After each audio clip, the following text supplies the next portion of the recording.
श्रीरामपूर शहरात कौटुंबिक वादातून घडलेल्या एका धक्कादायक घटनेने खळबळ उडाली आहे।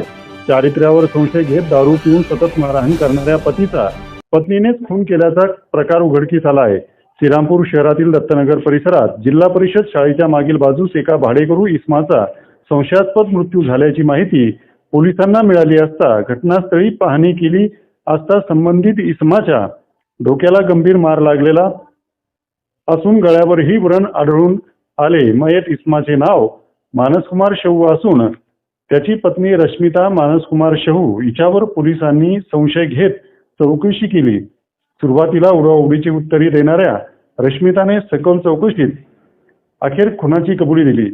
पती मानसकुमार हा दारूच्या नशेत वारंवार चारित्र्यावर संशय घेऊन मारहाण करत असल्याने संतापाच्या भरात आपण त्याच्या डोक्यात आंब्याच्या लाकडाने मारून तसेच गळा आवळून खून केल्याची कबुली तिने दिली आहे।